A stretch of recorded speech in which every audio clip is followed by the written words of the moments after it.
Voici Zone Arctique, la chronique d'actualité nordique avec Denis Laure.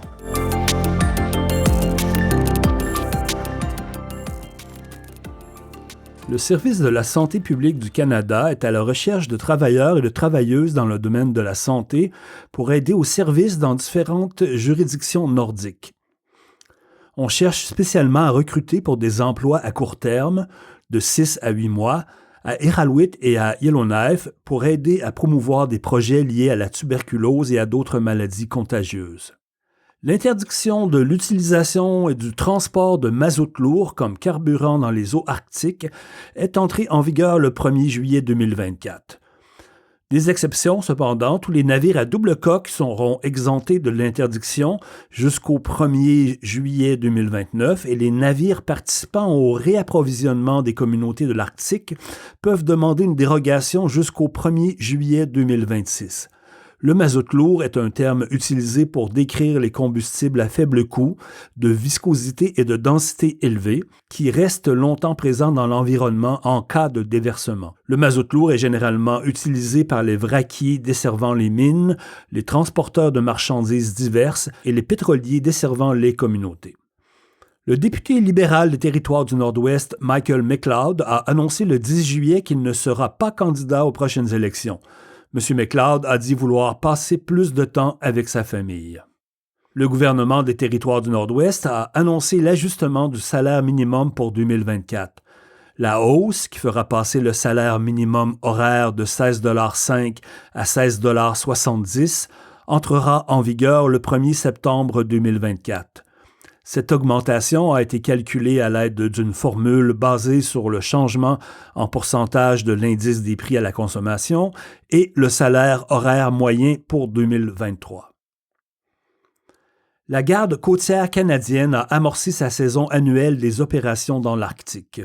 Au total, la Garde côtière déploiera 7 de ses brise-glaces de juin à novembre pour soutenir les communautés nordiques et les engagements en matière d'opérations et de programmes.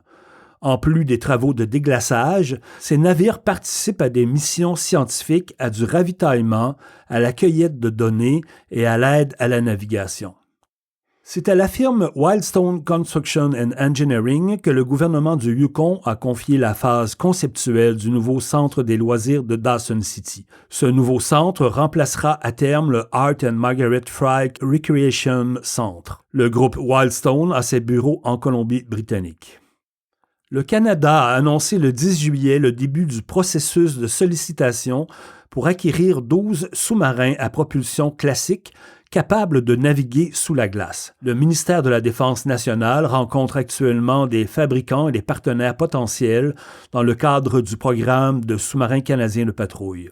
Une demande de renseignement officiel sera publiée à l'automne 2024 afin d'obtenir de plus amples renseignements sur l'approvisionnement, la construction, la livraison et les capacités opérationnelles des soumissionnaires potentiels. Les principales exigences du Canada en matière de capacité sous-marine seront la furtivité, la létalité, la persévérance et sa capacité de déploiement dans l'Arctique. Il s'agit d'une étape de la mise en œuvre de la politique de défense du Canada, notre Nord, fort et libre. C'est à Ottawa, du 9 au 12 décembre, qu'aura lieu la 5e conférence internationale Arctic Change du réseau ArcticNet. ArcticNet est un réseau de centres d'excellence du Canada dont l'objectif est d'étudier les impacts des changements climatiques et de la modernisation dans l'Arctique canadien côtier. La conférence 2024 rassemble des chercheurs en sciences naturelles, en sciences de la santé et en sciences sociales. La précédente conférence a eu lieu à Iqaluit en 2023.